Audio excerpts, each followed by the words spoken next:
How's it going, guys? I'm Connor from Running Warehouse, and today we are going to be taking a first look at the new Saucony Endorphin Rift. Now, Saucony has come out with a lot of great trail options that feature that highly responsive PWRRUN PB foam. Really leading the charge was that race-oriented Endorphin Edge, but now we've got a slightly more versatile trail shoe that features a lot of those elements, a lot of that inspiration, but in a shoe that has a slightly different underfoot experience. So a lot to talk about with this shoe.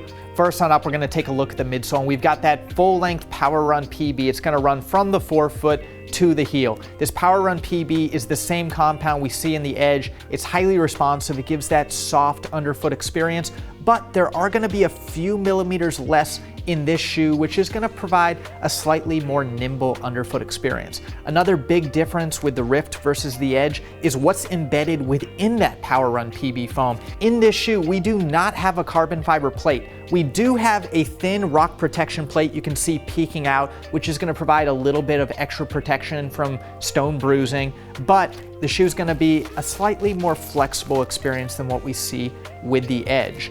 Another key difference with the shoe can be seen in the outsole. We've got a slightly more aggressive lug pattern that's gonna bite a little bit better into some more messy conditions. And we still have that Power Track outsole that just is a really, really sticky compound that, again, will work on pretty much any surface you put in its way. From a geometry perspective, we're still gonna see that speed roll technology. We see this in all the Endorphin shoes. I will say on the trail side, I find the speed roll isn't maybe quite as aggressive as what you see on the road, but it still provides a really smooth transition and of course that Peppy Toe off.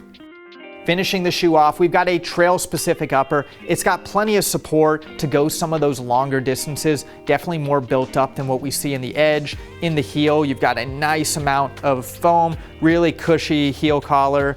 In the forefoot, you've got a toe protect overlay that is gonna help protect your toes from stones or debris. And in the midfoot, you've got this nice panel that's gonna provide a nice and secure midfoot lockdown.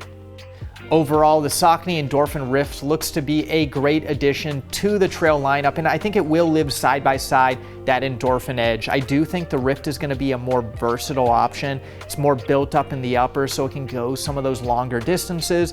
It's got a slightly lower stack, which makes it more nimble, and of course that grip has all the traction you need for any trail you throw in its way. I do think you could still use this for race day. I think ultramarathon runners, 50 miles, maybe even up to 100 miles, could use this shoe. It has the cushioning, but I also think it'll be great for some of those daily training. Some days when you just want to pick it up a little bit more out on the trail, you're going to get that pop, you're going to get that responsiveness, everything you've come to know and love with the Endorphin series.